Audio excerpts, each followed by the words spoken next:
Happy Mother's Day, everyone. This is our first episode of our podcast, Speedrun Scrubs.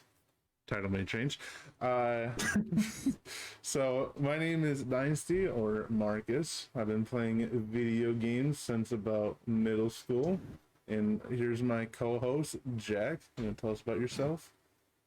Yo, what's up, everyone? My name is Jack. Twitch name is ColeJack28.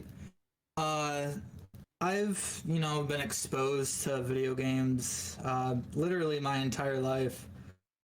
I've played different genres, but I always gone back to like more old school games from like the PS1, PS2 era. And that's currently what I play a lot now, particularly speedrunning, which is obviously what the podcast is going to be about. So, do you remember what your first game you played was? Wow. First game I ever played was Spyro the Dragon on the PS1. Spyro the Dragon? I remember Good. I remember my dad playing it, and I was just like always fascinated with just like the gameplay of like a little purple dragon as like a 3-4-year-old child. And that game is like very appealing to honestly any child, really. It's so colorful. The graphics are absolutely amazing. The music's amazing. The gameplay's amazing. And it's just so captivating to watch like different dragons be released and the collections of gems. And that just always captivated me. And I just remember I couldn't wait to play that game, to like be like my dad and beat Nasty Nork, beat the final boss and have that like sense of accomplishment to like beat a game, I guess. That's awesome. Like, I remember like me as a kid. My brother always primarily played games, so I just kind of watched him, and so I kind of dabbled in like sports games. That's what my brother liked. But my first ever game that I remember like getting fully into, weirdly enough, is Guitar Hero World Tour. Wow. Yeah, and then just kind of from there, I just really liked just like the entire aspect of the gaming stuff. And then I quickly moved. Well, as I started playing more, I'm like, hey guys, I have Xbox like in my middle school and stuff. And then I had one of my friends, he's like, yo, you should get this game called Call of Duty. And so I picked up Call of Duty Modern Warfare 2, and I guess that's like how most people start playing with like Modern Warfare 2 and stuff. Absolutely loved World at War, Zombies, online player. Yeah. It's funny because that's obviously what a lot of people, that's what draws them into a lot of video games is, Call of Duty and like, the Xbox 360 or the PlayStation 3, whatever that may be. And I went through like a brief phase of Call of Duty when I was a teenager, but it didn't really last that long. Which kind? And the same, what was that? Sorry, which Call of Duty? Modern Warfare 2 was the first one I was ever exposed to. Nice. And then the same with sports games. Like I went through a brief phase of playing like Madden 12, I think it was, but that was because that's what all my friends played. But the one thing that I always found myself going back to really was these 3D platformers that I played as a child, and that's kind of what we're going to be talking about right now is our introduction to speedrunning and how did we discover what speedrunning was. So what was that? I mean, I was gonna say, like, the way that I kind of just discovered speedrunning was just mainly like I really enjoyed the special ops on Modern Warfare 2, and I think that you've talked about it, like where your dad plays a bunch of the special ops and stuff. But yeah, I really enjoyed, because there was like a leaderboard and like, oh, these people beat this breach special op in like 12 seconds. I'm like, how are these people beating this in 12 seconds? I can barely do it in 2 minutes. And so then you like kind of like look it up and you're like, breach in like 12 seconds, and then these videos come up and you're like, wow, that's so cool. Is there other ones for other videos and stuff? And then you get like this massive list of like splits and stuff and people doing like a full game run through, and that was kind of like my introduction of like people going fast. Yeah, and it's like you said with the special ops, like My dad was obsessed with Modern Warfare 2 Special Ops, and I don't even think he knew what speedrunning was or could grasp the concept of what it was. But Mm. he always wanted to play these missions, and he would always set a timer for himself. He didn't know what a split was. He didn't know what time save was. He didn't know what any of that was. But he always challenged himself to beat the game faster and faster. And I just remember, laughing at him and like, like, okay, Dad, what the heck? That's not the purpose of the game. But it's like a way to play these games differently that, we have so much overexposure to, and it could like, Yeah. you're like squeezing the lemon dry. But when you speed run it, you're looking at it from an entirely different lens. Yeah, it's And a completely different lens. I've played Borderlands 2. Like I've beaten that game dozens of times at least. Like, and it's just kind of like interesting to be like, okay, so I know where this next checkpoint is, and they're coming through this dialogue. Let me just head right there and let me save some time, And like my first playthrough took me a couple days, couple weeks, or whatever, and then when I was getting like through like my fifth character or whatever, I'm like done with the game within a day. yeah, and it's so interesting that like when you get to that point, you find yourself like it's not like you want to move on from the game per se, but it's just like how can I play this differently? Yeah. And for me, that one game was always Spyro the Dragon on the PlayStation 1. Like I said, I never really got into first person shooters. I always found myself, playing these old mascot platformers that I played as a kid. And when I was around 14, 15 years old, I was constantly going back and revisiting Spyro the Dragon on the PS1. But one thing I was always fascinated with was trying to remember where all the gems were and trying to remember all the dragons were. Yeah. Those who don't know what Spyro the Dragon is, it's essentially a collectathon of a platformer. And I was always just kind of, I always wanted to push myself to see with how fast I could collect all the gems, or like remembering where gems were, or remembering a route to different levels. And I always try to do it faster every time. It's not like I was trying to, learn glitches to exploit the game or like proper actual routing, because like when I was 14, I had no idea what speedrunning was. But I was doing it without actually having like a formal knowledge of what it was.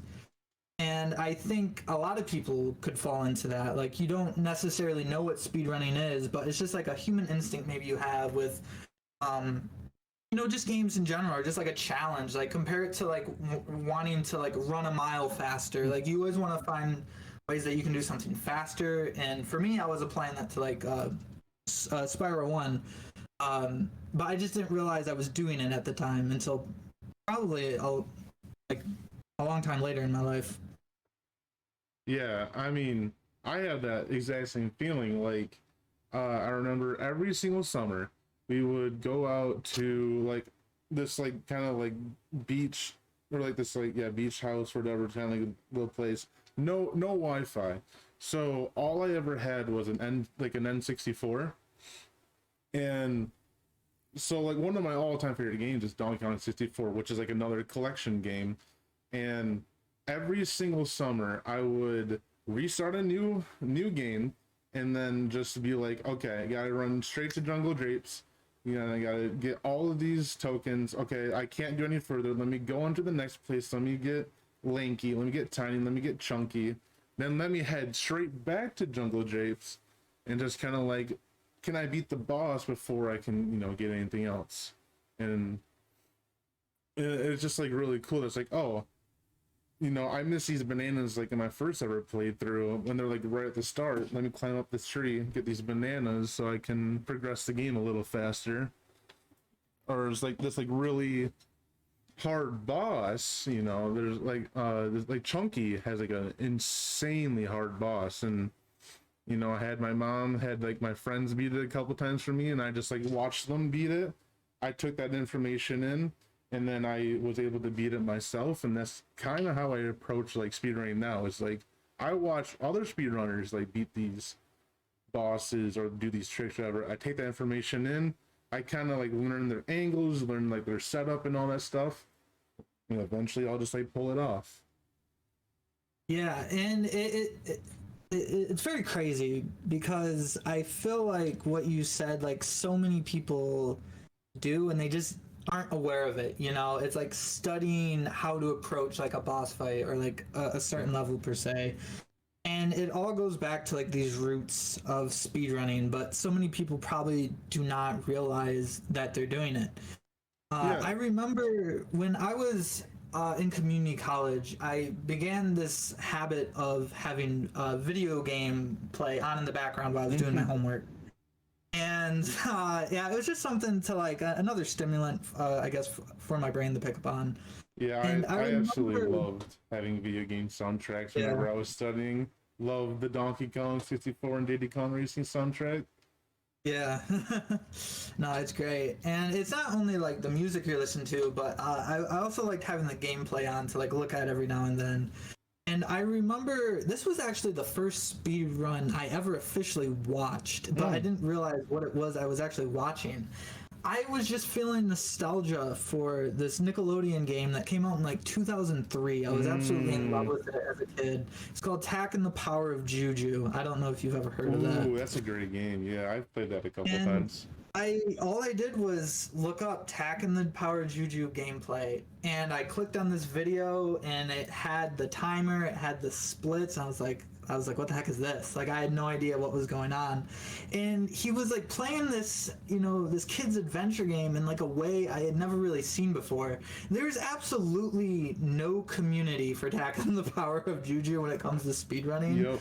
But that was like the first one I ever saw, and he was just like tanking through these levels, and levels that I would get stuck on for like literally days as a kid. Like I remember when I feel like anybody can relate to this. As a kid, you get stuck on a level and it might take you weeks to get out of there sometimes.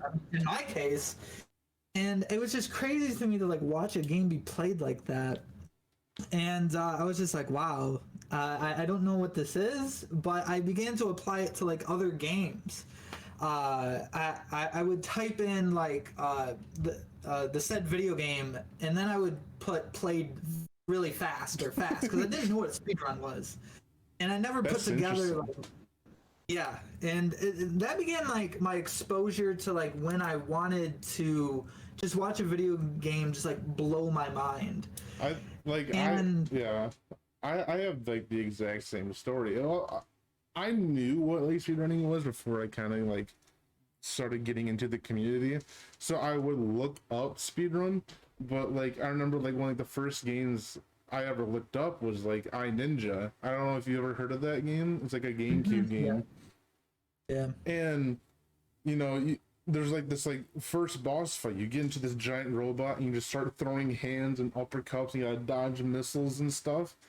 And I remember just like as a kid, like me and my neighbor, we would just play this game. It would take he would come over, we would start the fight, and then it would be like an hour or two later, and he had to go home, and we might not even be like done with the fight.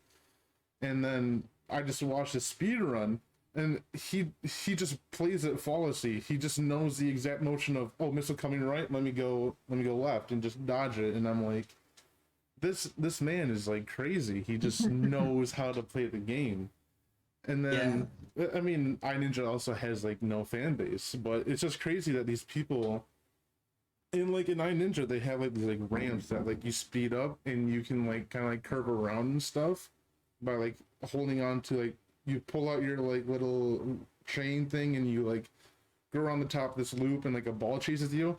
These people just hold that momentum from the ramp and just fly across the map, and they're like right at the end. I'm like, how did you do that? You know? It's very important in speedrunning, obviously, to understand the mechanics of the game. Because I feel like if you understand, and this is probably just fact, this isn't just like opinion. Yeah.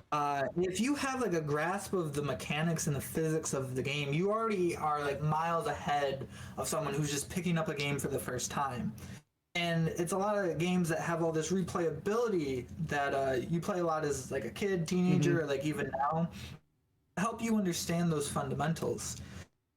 For me, When the initial like quarantine first happened, I became obsessed with Crash Team Racing Nitro Fueled, which is like the remake of the PS1 classic. Yep.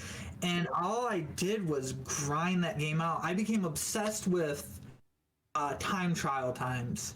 And that's not like the game as a whole, but it's specific maps, and there's a challenge within the game to beat like the developer times, and that was like my mission. Like that gave me purpose during the quarantine, was to get all of those developer time trials, and I felt like I already had this tremendous like head start because I just understood the mechanics Yeah. and the physics of how the game was played, and then from there you just adjust the lines and stuff.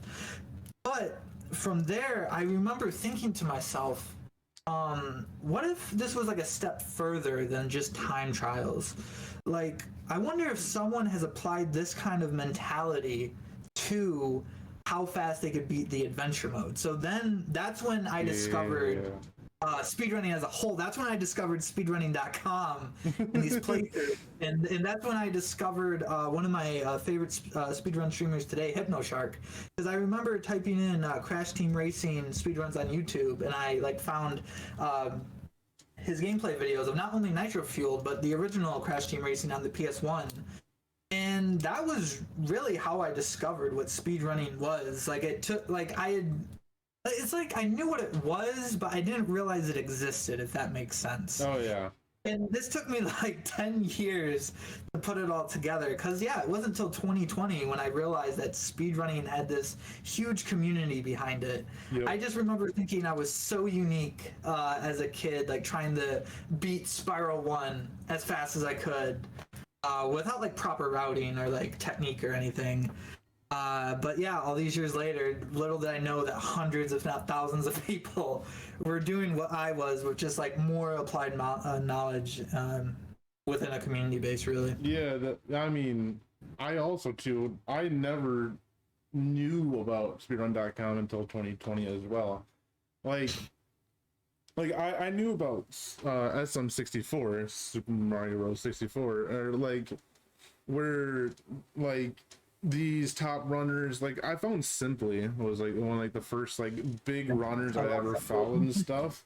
Yeah, Simply is an awesome man.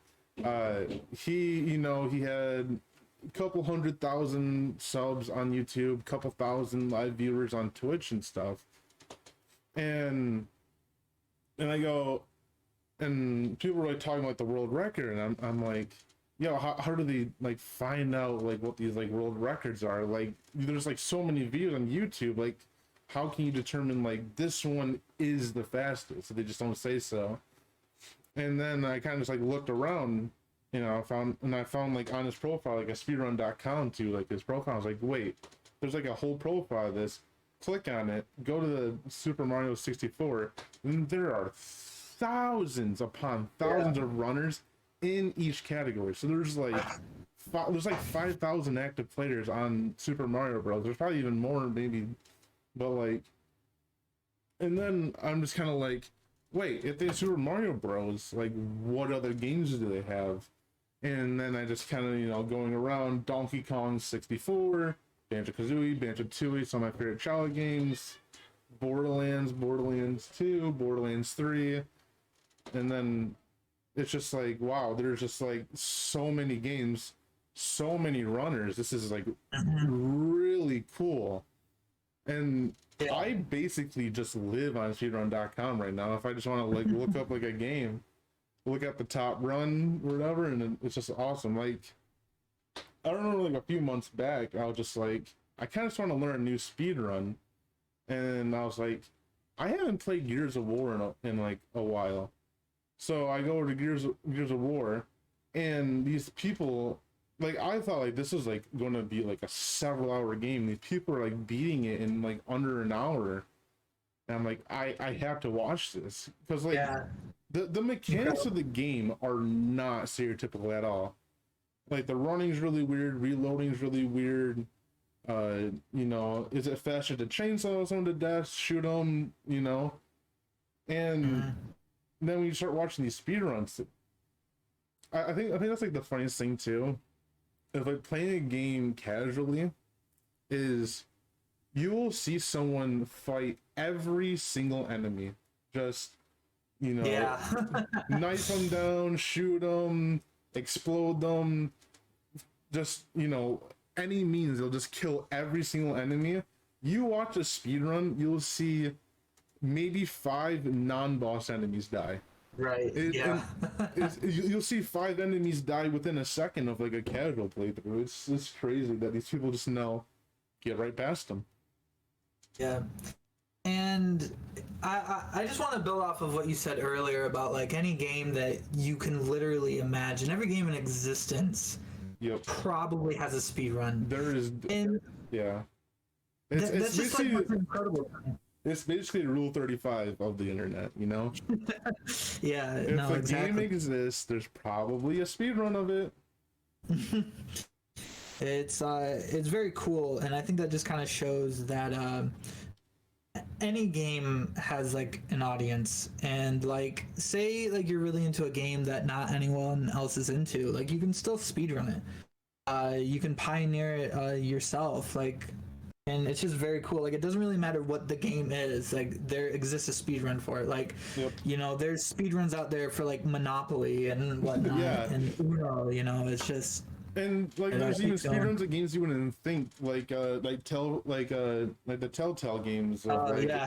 the Walking Dead and stuff. Essentially a point and click game, Yeah, it's just a straightforward point and click, just do what you have to do. There's speedruns of it, and they're highly optimized, and it's just like Yeah, these people are crazy.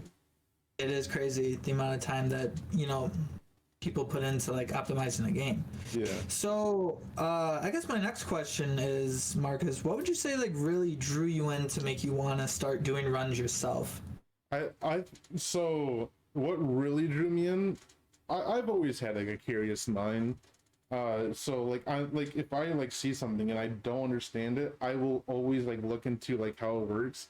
And that's like one of the best things about speedrunning is literally any time you join a speedrun, there is a highly likely chance that someone's like, how the fuck did anyone ever discover this glitch?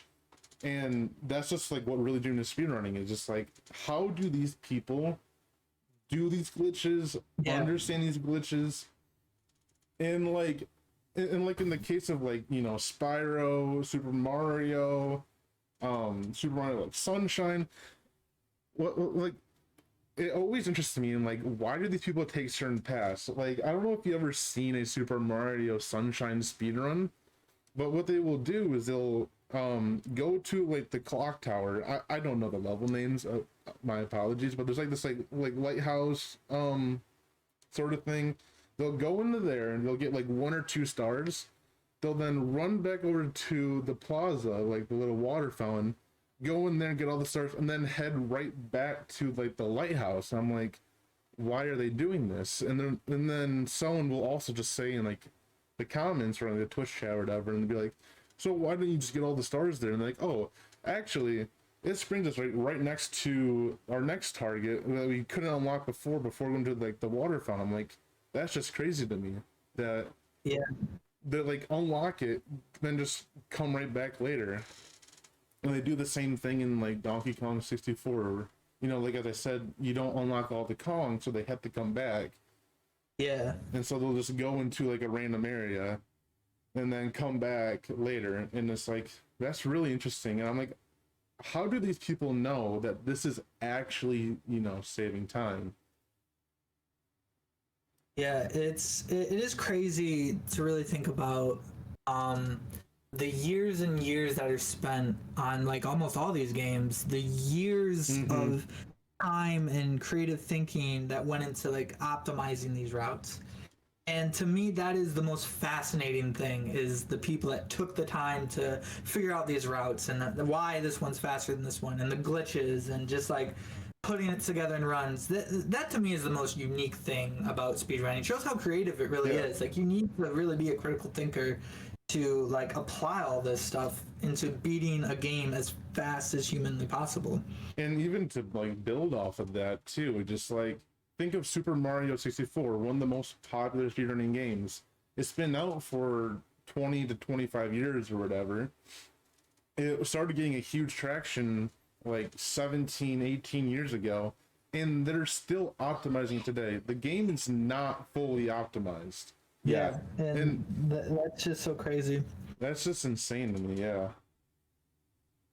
Yeah.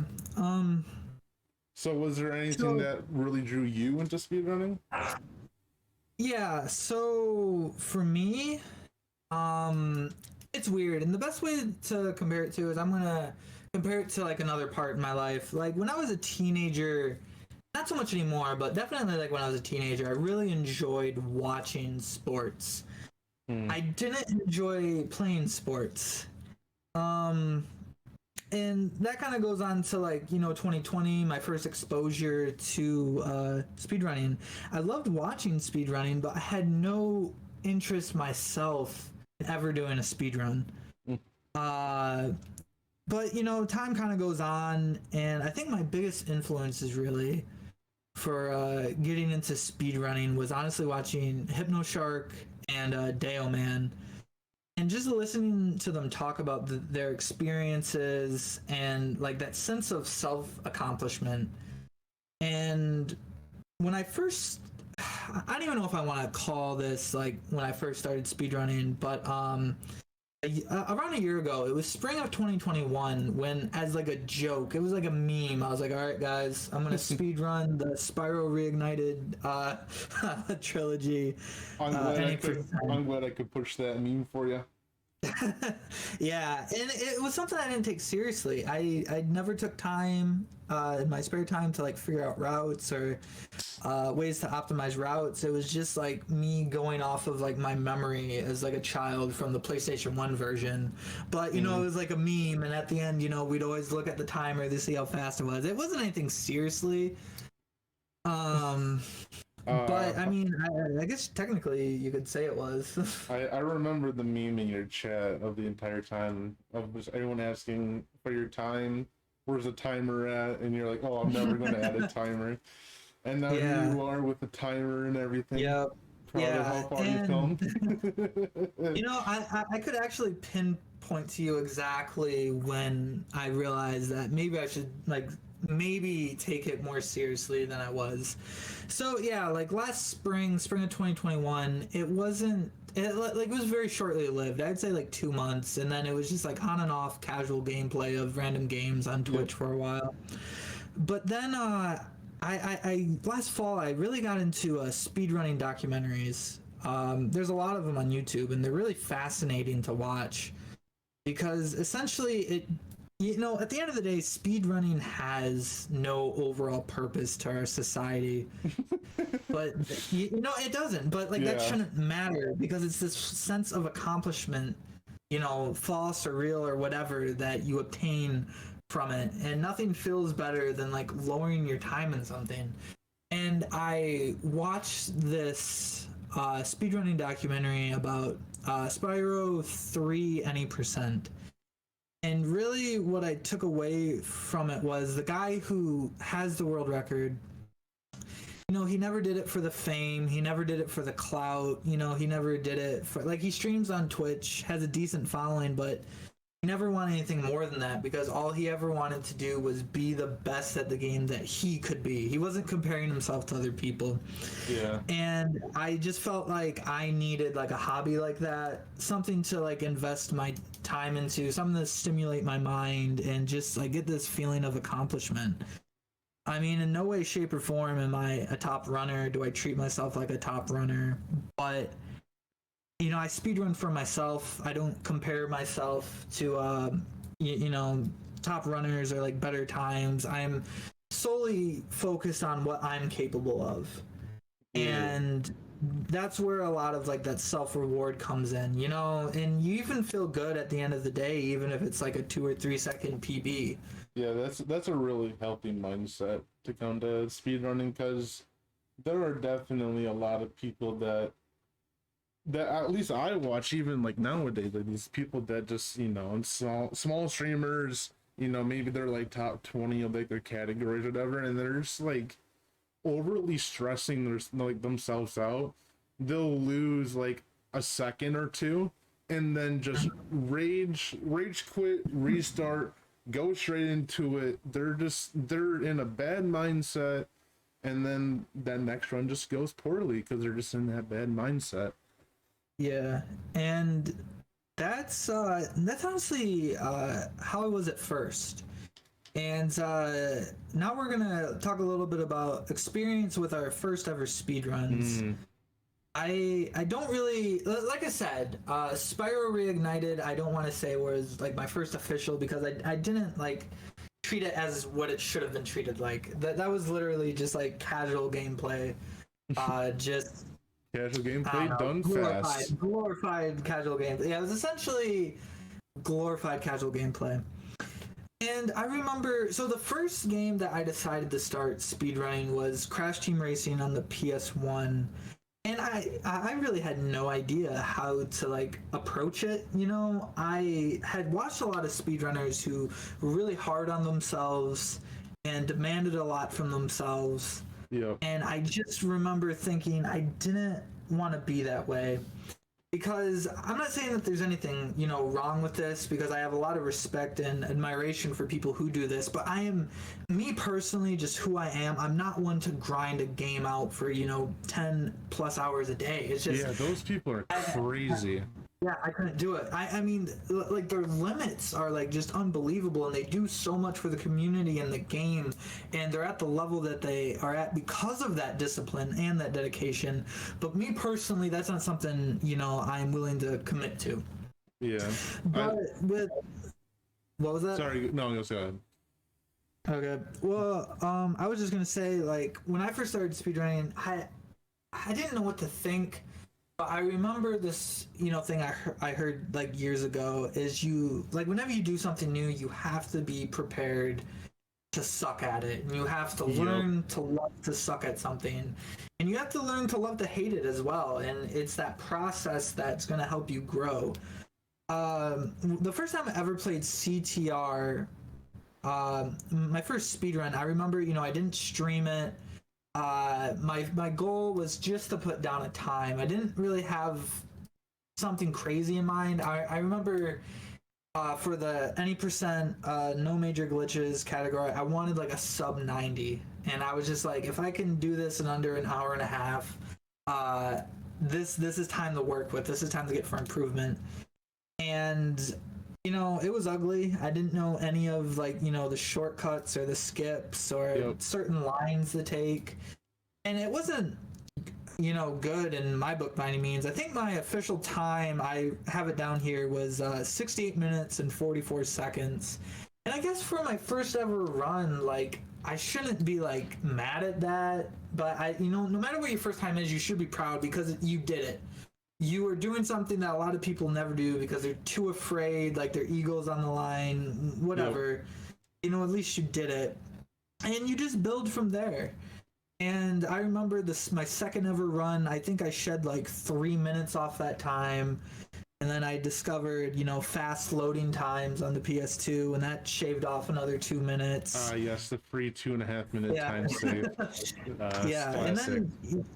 Yeah, and then from there, you know, it just builds off yourself because, you know, I was playing the game so much, and, you know, I watched people run it, and, like, you just pick up on little things that save, like, 2 seconds here and, like, a second here, but then at the course, throughout the run, you know, that's going to add up to, like, 30 to 40 seconds time save. Yeah. And that's eventually what led me to get, like, a sub 60 time in CTR, which is honestly...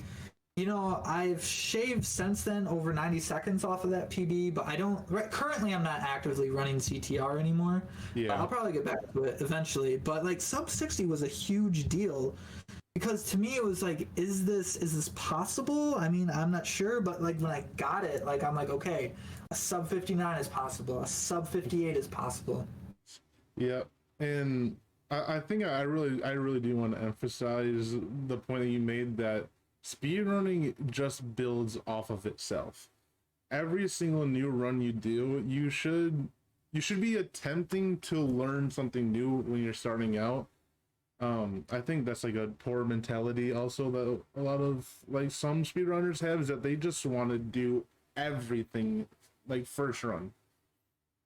And so just you, like, saving I mean, like whatever, like 10, 20 minutes or whatever after run. Yeah, just building. Yeah, and it's you know, it's with time. I mean, you kind of adapt to like what speedrunning is. And I think that's like the hardest thing about speedrunning is just beating yourself up about wanting to play perfect. Mm-hmm. Even like world record holders make mistakes left and right in their runs. Um, and you know, so many top runners just think that they suck, and you know that's not the case. But you know, when you're comparing yourself to like perfection, you're comparing yourself to greatness. I mean, it's hard not to beat yourself up. Yep. And I guess before we go on to the next topic, I was wondering if you had anything else to add on your experience with your first run. So my first experience is, if you guys can see my background in the podcast, is Resident Evil 7. Behind me is the Baker family, lovely family. They definitely don't try to kill you. But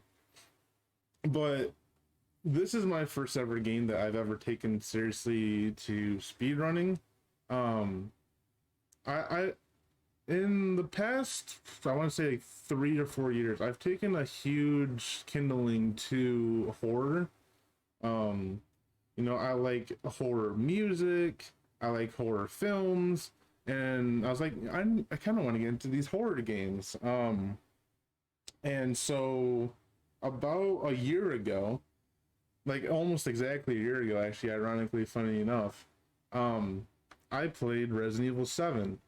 And then my friend Austin, or as other people may know as Lemon, he was talking about how Resident Evil 7 is like a huge like a huge like first game like a lot of speedrunners do play. That the speedrun is fun, that the game is fun, and so I was like, okay, yeah, I mean, let me play the game, let me see how it is, and you know, we kind of made some memes along the way. We got the phone pog, welcome to the family, Zoe, get your ass back to the house, you know, all that kind of stuff. And so, like, my first ever playthrough of Resident Evil 7 was like 9 hours, and I was like, I actually really enjoy this game. It has the right amount of creepy, has like a really interesting story with like Evelyn and Mia and the Baker family. And I was like, I'm gonna actually look into a speedrun of this game. You know, my first playthrough, I'm like 9 hours. I'm like, okay, so this is me playing casually, kind of poorly. I'm thinking maybe like a 3 hour run or something, you know, just cut the time in like a third. And I go on to speedrun.com and the run is under like an hour and a half. I'm like, how do these people do it? And Yeah. and I'm just, you know, I'm watching it and I'm just like, this is some like crazy stuff. I would love to know like how to cut my time by 9 hours, like by 8 hours or whatever. And so I get all like the new game plus items. I beat the game a few more times. I do my first offline run like you did. I think my first offline one was like maybe like a 148 like 30 or something. And so I get my timer set up, I get all my splits. Then you know, I do my first live run. Everyone's like, yo, Marx is doing his first live run. I was, you know, kind of excited about it. And it's just funny that I'm looking at the splits. Like, I was kind of like looking at the VOD over, you know, like a month or two ago, just to see like where my first split is. And I'm just saving like minutes per split. And I'm just watching the run back and I'm like, why am I taking this such like awkward like turn around a corner? Why am I like so slow at spinning? Why is my decisions like making so slow? And like one of the biggest things in Resident Evil 7 is your inventory. That's like all the Resident Evil games. You need like great like inventory management, like what you need to bring with you, where things are, and kind of like what you need. And I'm looking and I'm like, why is my inventory just so poor? Like, you know, so from like my first run, I saved like over like 7 minutes in at like off from like my first Twitch VOD, and I got that down to a 1 hour, 40 minutes and 26 seconds. I had the time written down too, and it's just crazy to think that my first like official time is like a 1:40:26, and my time now is a 1:29:29. I saved like 11 minutes just from my first time, which just goes to show like how much like I learned from the game and stuff.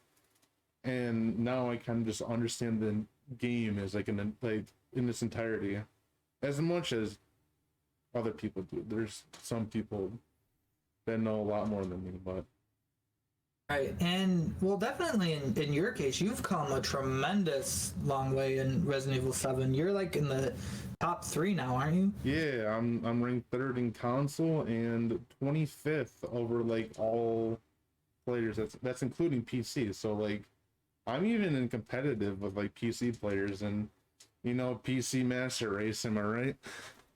Yeah, and it's just crazy, like how far you've come in like a year. Yeah. And I mean, for me, what I mean, continue. like even so, I think about 4 months ago, I want to say about, I was top 20, and I'm like, this is going to be my fastest time. I think it was like a 1:32:07 or something. And I'm like, there's no way. I'm just going to go for a 1:31. I think that would be perfect. And then, maybe I'll go learn something else. I got that 1:31. I'm like, I could even like chip this down even further. Got down to like a 1:31:07 again, and I'm like, I could go for 1:30. And I'm like, okay, now I'm at 1:30. Why not go for sub 1:30? Just kind of like, Yeah. just kept building and building and building. I'm like, I can learn these things. And now it's just crazy to think that a couple months ago I was completely content with like a 1:32, and now every single run I'm getting sub 1:30. Yeah, and that's absolutely insane. Like you've been very consistent with Resident Evil 7 over the past year, and just that amount of time you've been able to shave off is like absolutely incredible, and like literally like you're still going. Yeah. And that just shows like how much can come from that amount of hard work. I'm currently trying to so off of my 1:29:29, I made about 20 seconds of mistakes, and that 20 seconds could lead me to second. And so I'm grinding out for second place currently. And I kind of just want to be the second ever console player just to get a 1:28.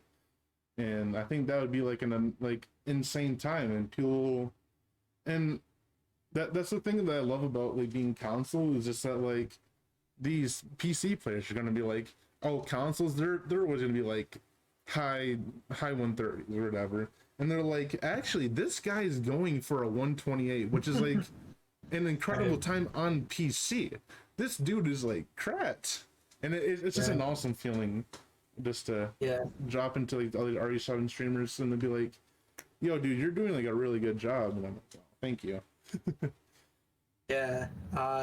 Just being recognized by not necessarily just people of the community, but anyone who like acknowledges like the work that you've put into it. Yep.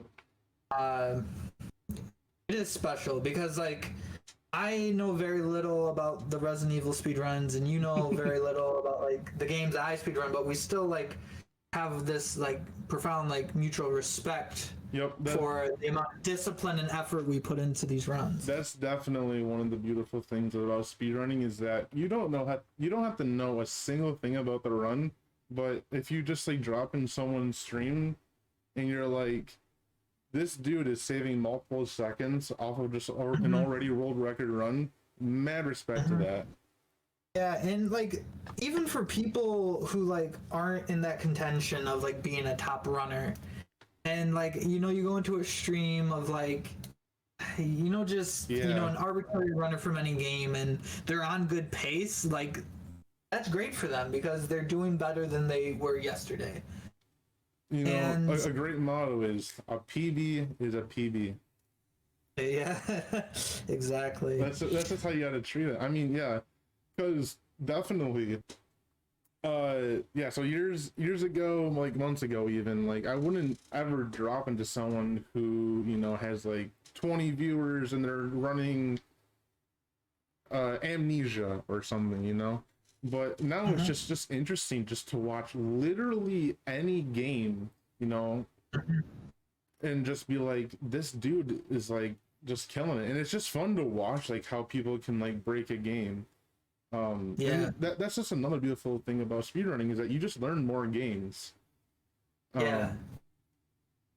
Like with like recently I've been watching a lot of like Slay the Spire, and I just now I'm learning about like Shovel Knight and like Dicey Dungeons and like these like different roguelike games that have like the same core mechanics, and I don't know like what's going on, but it's just amazing to watch like these games just get broken in half. Right. And yeah, I mean, that's what true any percent's all about. It's just Yeah. fascinating to find how fast humans can get to the end credits. Oh man, And Elden yeah, I Ring just 80%. Oh, yeah. that was hilarious times. Well, I just wanted to add off of what we were talking about earlier with like just shedding time off of runs with amount of time and dedication. I was persistently running Crash Team Racing for probably about 2 months. Mm-hmm. And within that 2 months time period, I was able to cut off, over 10 minutes in just 2 months. Yeah. And, I love Crash Team Racing, and I definitely want to return to it someday. When was the last time you played Crash Team Racing? It was probably end of February. Okay. And I wouldn't say like I was burnt out or anything of the game. I kind of wanted to experiment with other games. But Yeah. it's just, in 2 months, 10 minutes is a lot of time. And I'm not saying that, like, if I did it for 4 months, I would have shaved off 20 minutes, Yeah. But it definitely, more time was going to be, like, cut off. And, like, I briefly ran Crash Bash as, like, a meme for a little bit. And my first ever run, I was, like, second to last on the leaderboards. And within, like, literally 2 or 3 weeks, I had shaved 3 hours off of that time just by like understanding the game. So like if you stick with anything, you're gonna get better. Oh yeah. So I guess I got a kind of a big question for you is have you ever noticed that you playing these different games helping you with your next like your either past speedruns or next speedruns? Because like for me, just playing like Resident Evil 8 Village, or even just like kind of like casual games offline, like kind of just like even playing like Elden Ring, everyone's favorite game in the past couple months. Like playing Elden Ring just like made me like understand like visual cues, and I feel like that really like brought in a huge factor into my Resident Evil 7 speedruns. Yeah, I would say the biggest thing I've taken away from speed running different games, and I'm gonna solely go with Crash Team Racing and Sly 2. Okay. Crash Bash is a different beast. Crash Bash is a yeah, atrocity. it's mad respect to people who grind that game and take it seriously. Shout out to Pi. Yeah. Man plays it every day. But so recently I started, about a month ago, I started running Sly 2 Band of Thieves Episode 1. And it's a completely different beast, really, than Crash Team Racing. Crash Team Racing is a non-stop kart racer. Mm-hmm. Sly 2 is more slow-paced, camera manipulation, hit some glitch jumps here, it's timing, it's precision. And I want to say that when you play these different games, I feel like your reaction time is definitely something that carries over to other games. In Crash Team Racing, everything is happening so fast. And you have like literally within a couple frames to do a jump, do a boost, do whatever it is you need to do. In Sly 2, there's a little bit more precision to be had with something that you're going to do. Like it can be lined up with a bit more time if you want to make it like perfect or something. And that's something that I like about Sly 2 is it's so much more than just getting from point A to B, like on CTR.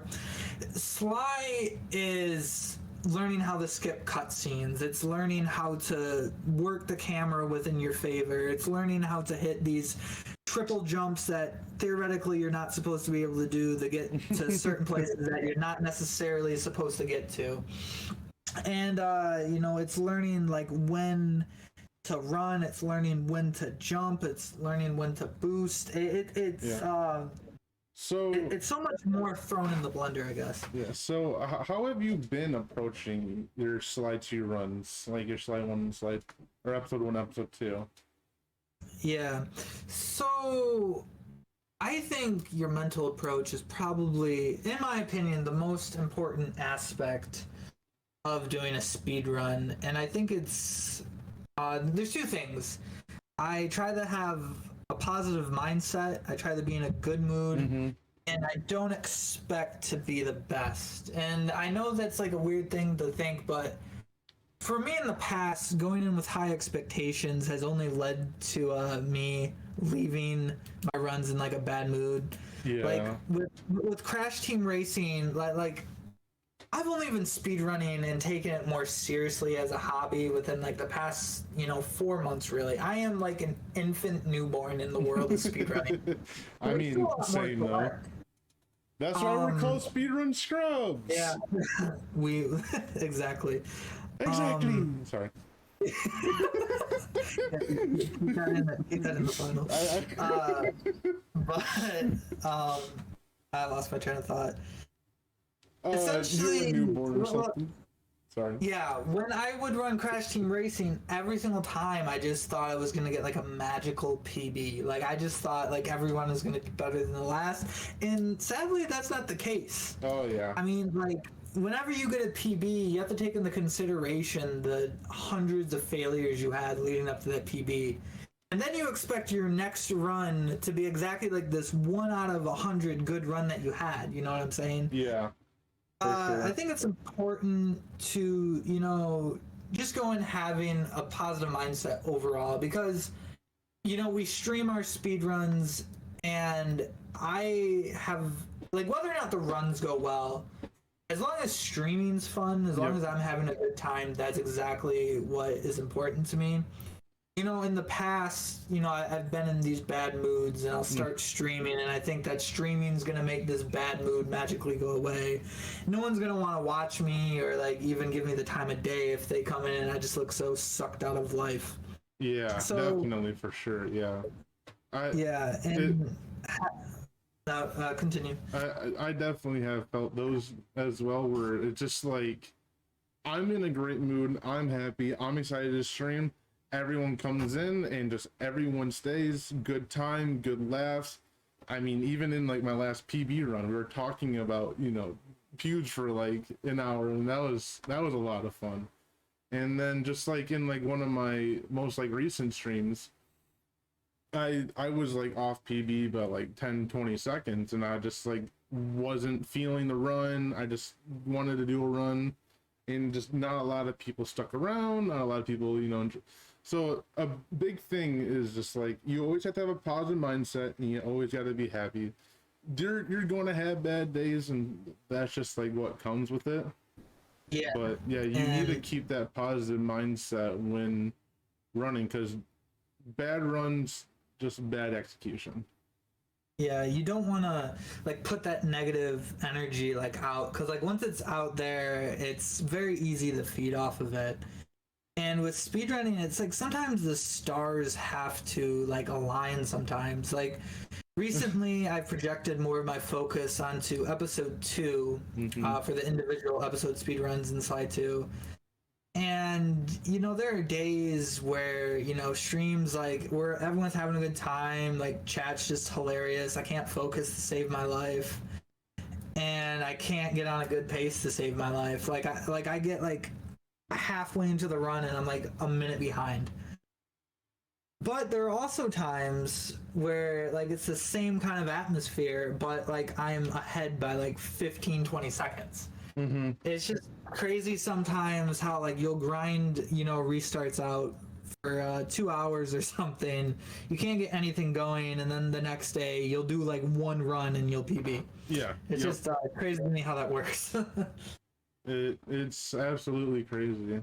It's just strange that, I mean, for like my speed run, the hardest part is always the beginning, and you know, I had someone raid me with like 20 viewers or whatever, and I just spent 3 hours just resetting the first 20 minutes of the game over and over again, but just had a lot of fun with it because chat was fun. It just so, but I mean, I feel like, I don't know, I mean, I've talked to this like a couple of people recently too. Just doing offline streams, I feel like I just get like bored, and I get either too focused that I do something too fast or something, you know, or I lose focus and I just forget to pick up an item. I forget to do a certain trick, or I just, you know, am too late to do a certain trigger, and then I have to wait like 10 seconds and gotta restart, and I'm all mad. Yeah, I mean, the reset vortex is obviously something that no speedrunner likes to go to. I mean, you see like this for the early game, it's the part you play the most. It's the part that your audience is going to be exposed to the most. Oh yeah. And it's just that mentality of like breaking through it. And it like, I know when I'm resetting constantly, especially with Sly, when it's nothing but cutscenes in the early episodes, it's very frustrating because I don't even feel like the run's getting a chance. But at the same time, I am the one that is constantly choosing to reset. Shout out to the first 20 minutes of Resident Evil 7. I'm just mean purely cutscenes. it's fantastic. Yeah. So yeah, it's all about mindset. So when you were learning like Slide 1 or Slide 2, episode 1 and episode 2, did you ever look at like a time of like your desired time instead of like the world record? Oh wow, that's a good question, because well, this is like an issue that's only subjective to me, but I run Slide 2 on a fat PS2. Yep. With a disc, and that is like one of the slowest forms of running Sly. And I also use the English version, the fastest version. Okay, let's just say that top runners in the Sly 2 or Sly 3, they use Korean for the language because it goes so fast. They use a PS3 fat because the loading times are significantly slower. So it's kind of hard to like get a good feel of like where my run should be, because I already like when I started, I knew I was going in at like a disadvantage. But I had like no idea. Like the first time I ever did a Slide 2 episode 1 run, I was like, I don't even know what to expect. I totally forget what it was. It was like I think it was like 43 or 44 minutes. It was somewhere around there. And since then, I've shaved about 10 minutes almost off of that time, which is like really crazy to think about now. So have you ever looked at any other PS2 fat or whatever? Sorry if I messed up the console, but have you ever looked at like what you're running? Have you seen like another person run that? Yeah. So the fastest time I've ever noticed for PS2 is like, I think he had like a 31:30 for episode 1, and it's English. It's the same exact console that I use. Wow. And yeah, so I do want to talk about this for a second. And it's very rare when I compare myself to times on the leaderboard, because those people are approaching the game totally differently than I am. I don't really compare myself to other times on the leaderboard. I do use the leaderboard more as a reference to see, I guess, what is humanly possible for someone in my position. And for someone in my position, someone has achieved like this art, like X, like time X. So in my mind, I'm like, okay, that is possible, which might not actually be the case. Like for, I mean, for I all we know, definitely like, know that feeling. Yeah. on like PS2, a sub 31 could totally be possible, but no one knows because no one on the PS2 has ever pushed it those kind of limits. Unless if that guy who is playing at, you know, that 31:30 time is playing at absolute perfection with like zero mistakes, optimal routing, like we'll never know what the potential could truly be. And I think when you're first starting on runs, I don't think per se you should have your end time be your goal. So for me, with Sly, like when I got that 43 time, whatever it was for the first time, the next goal was sub 40 because I could easily clean up 3 minutes of sloppy gameplay. From the sub 40, it was a sub 39, and then, you know, sub 38. So I don't go, it's not like I'm going to get like this one time and then be like, okay, now it's time for the sub 30. You know, like you need to like, it's all about like steps. I want to kind of build off of that too, and it's just kind of funny that, like, when you're first starting out your speedrun, your new speedrun game or whatever, your time intervals are always like minutes. Like, you know, when I first started off, I wanted to be sub 140. Okay, then sub 139, sub 138, and then it just kind of starts dwindling down to like, okay, I now want to be sub 130, then sub 129.45, and then like, you know, just it becomes minutes to like half, like 30 seconds, 10 seconds, and then you're just kind of like, you know, maybe I can see like a 1 or 2 second PB. And even off of like you were saying, like you don't even know like what's like even, you know, human possible, and maybe like the top run is like just the god run, just perfect everything. That's exactly where I'm at. I'm third place for RE7, and I'm 50 seconds, which is like a lifetime almost. It feels like in speedrunning away. And I'm like, I don't know how I'm gonna get this, you know? Yeah.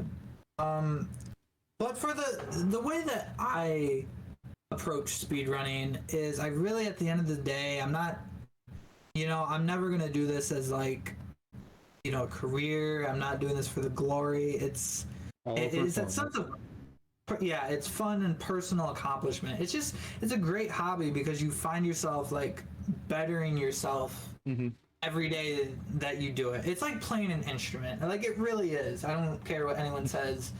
Because you start out with like your tool, and from there it's just learning how to get better at it step by step.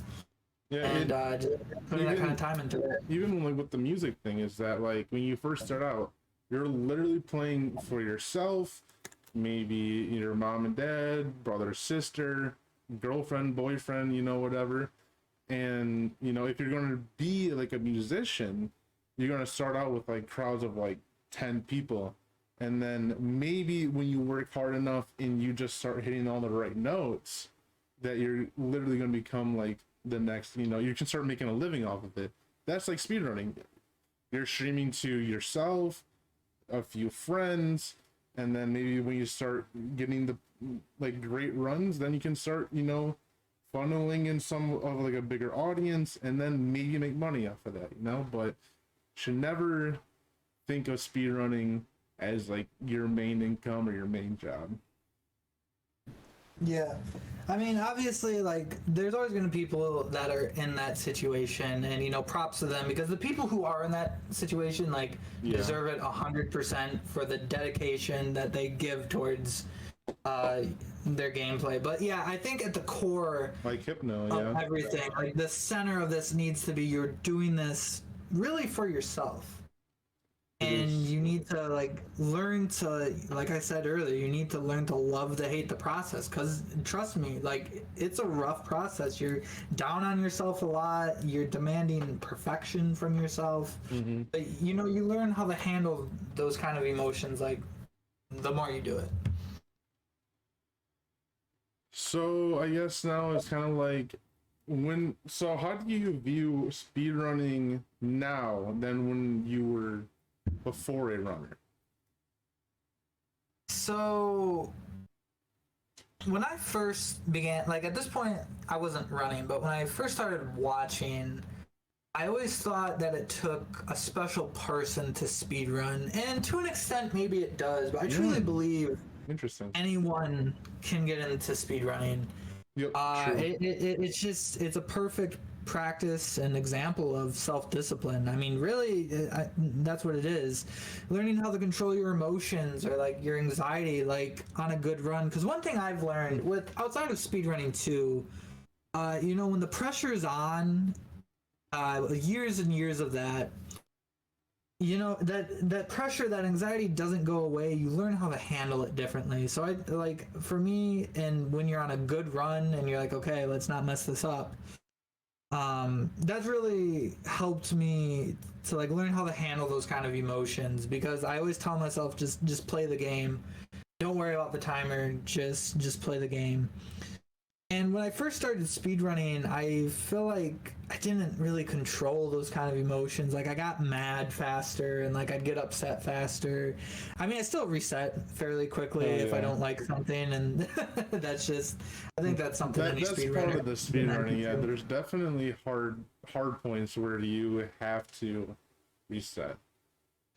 Like Yeah. I don't know about Slide, but like in Resident Evil 2, there are two major restart points for me. And that's hallway Jack, which is like you have to run down this hallway, and then Jack Baker, he can either grab you, swing at you, or like kind of like whiff and stuff. And if he just grabs you, runs instantly dead. And if you're not fast enough, he catches up to you, runs instantly dead. And then the other hard reset part is Marge, uh, because she could either decide just to not spawn where you want her to spawn, or she can just turn around, become immune, and then just crawl around the house and just kind of like, oh, okay, I guess it's got to restart now because the game just decides to, not give me the perfect RNG. Yeah. Yeah. We'll save RNG for like a future episode within itself. RNG, But man. We have to bring yeah, Colin in on that one. yeah, he'll be the special guest. But yeah, I would say when I first started, I just wanted results. Yep. I wanted better times. I wanted to learn how to do stuff very quickly. And for someone like me, that's not the case. I now my main goal is to enjoy myself, and I totally understand you could probably not tell a top runner that like your goal should be have a good time, because if you're grinding for like a world record time, they're gonna laugh at you and probably flip you off or something. I mean, But Dale Man has been taking it good though. I mean, he had yeah, his 120. What was it, 120.03 or something like that? And he's 121.03. Yep. yeah, and he's just been doing runs where he's just 2 minutes behind. He's having fun with it. And I Yeah, appreciate that and man for that. yeah, yeah, I think no resets and just finishing runs that are absolute garbage in your own eyes. That's a very hard thing to do. Yeah. It's definitely like an ego thing, Oh yeah. because like it hurts when you know you're capable of one thing, but then you look at the timer and it says the exact opposite. And But I, I mean, I I think it that's happens. also sorry, but I think that's like also like one thing that you learn when you start speedrunning is that it is very difficult to understand why someone resets. Like, I mean, I kind of complain sometimes when people like reset over like a 2 second time loss, but like you can just, you see people in chat and they're like, why are you restarting? Why are you restarting? And to the speedrunner, they're like, oh, because I just missed this like key thing, or I'm not gonna be able to get like this one cycle and stuff. And it's just kind of like they're just like a deeper understanding of the game entirely than what a casual person could ever know. Yeah, and I think like as a casual viewer watching someone speedrun their game, like this may come across the wrong way, but really your opinion is very it's invalid. Like Yeah. because like people who run these games at a certain level, even like mid-tier runners understand how a game works, and yeah, there's just so much more that goes into it as opposed to just like having the controller in your hands and playing. It's memorizing cycles and how certain enemies react, and lines and like turning and camera. There's so much that goes into it. It requires so much focus. And just going off of like just like a casual person's like comments to be like invalid or like irrelevant or whatever, just like the amount of times too, especially like when you're like a smaller streamer, people are just like, why do you keep playing the same game? And yes. if I had $1 every single time, I could just easily get the entire menu of McDonald's, dude. It's just like every single time I just see it, I'm like, you don't understand like the technique and the dedication it takes to play the game. Yeah, it's just I just had people come in just like, you're still playing this game? Or you played this game all week? And I'm like, yeah, and I'm literally saving like over a minute here. I need to keep grinding this out. I'm on a roll right now. Yeah. Yeah, and it's like we talked about in the beginning. It's a different way of playing a game that you love. Playing Resident Evil 7 casually is like a different game composed as opposed to Resident Evil 7 speedrunning. Yeah. I mean, shout out to Mike. He's been playing it casually, and he's having the worst nightmares of his life. And then I played this game, and I'm talking to chat 90% of the run, just not even paying mind to it. And then, these people are just scared. And it's just a different way to play the game.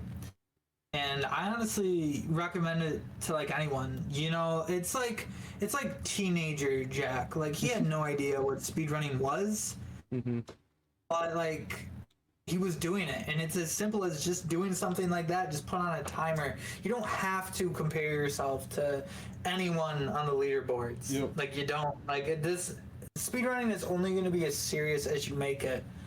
And it's like if you want to like stimulate like your brain and work on like precision and split decision making and whatnot, speedrunning is it's a great hobby. Like I honestly recommend it to anyone. You don't have to pour hours and hours and hours a week or a day into it. You can just do it for like an hour every 3 days.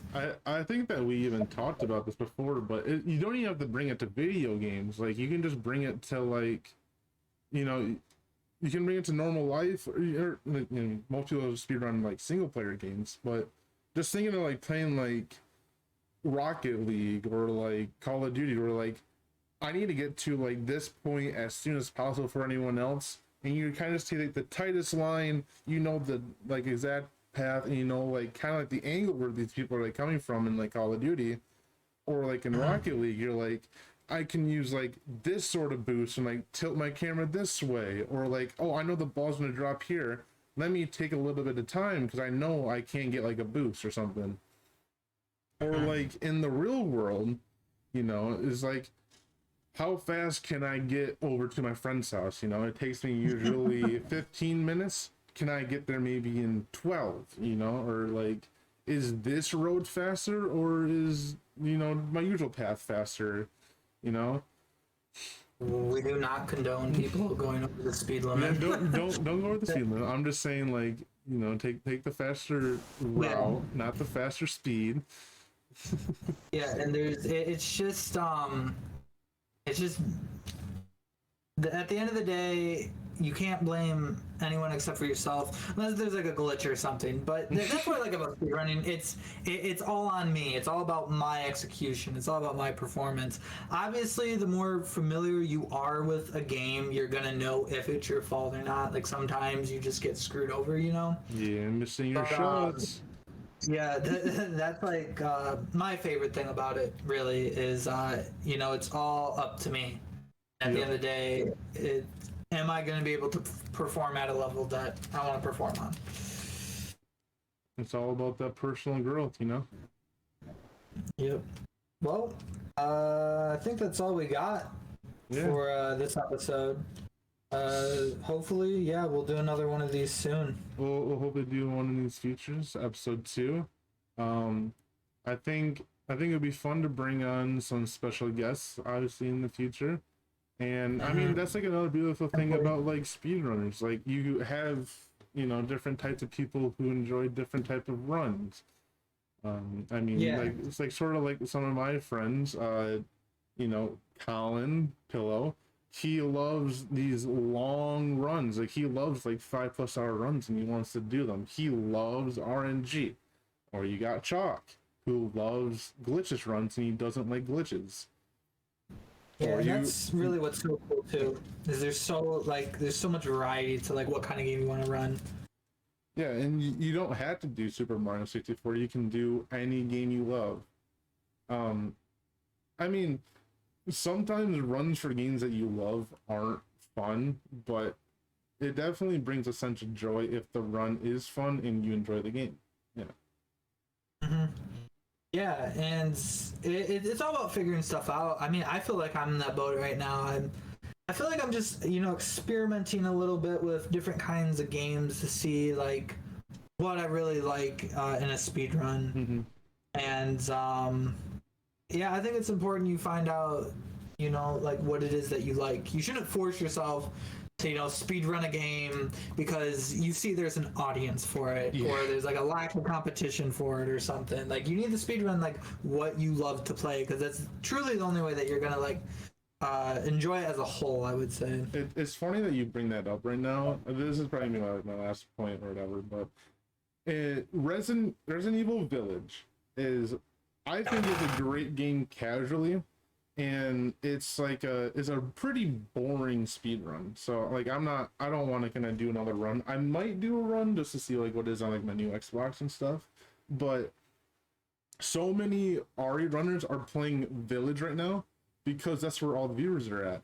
And there's like hype for Village DLC coming out this year. And so people are like, oh, I want to play Village. Oh, I want to see people play Village. And so it's just, there are definitely people out there that speedrun just for views, and I feel like that's a kind of a bad mentality. Yeah, I mean, I want to have I don't want to like talk down on anyone. I guess like why they would choose. I mean, run you, but yeah. Yeah, exactly. This is just my opinion. Like you need to really. It should be positive energy. It should be positive vibes. And if at the end of the day, if you're not truly happy with doing it for yourself, then you're just hurting yourself at that point. You shouldn't fake it to make it, or maybe what the hell do I know? I'm just a small streamer, but these are just my opinions, I guess. Yeah, you should have fun with the run, not try to build a core audience off of it. Yeah, because I feel as of right now my relationship with speedrunning is fairly well, because even if I end a stream on bad runs, I don't let that ruin the rest of my night. I put it behind me. Yep. It'd be different if I had a day of bad runs and then I was just miserable and went to bed. Just have to have the right approach, the right mindset with it all. Yeah, it's all about having the right mindset and speedrun. Yep. All right. Well, that's it. We'll catch you guys in the future, and hope you guys enjoyed the podcast, and we'll hopefully see y'all later. Yep. See you guys in the next one. Thank you for listening. Yep. Peace. Bye.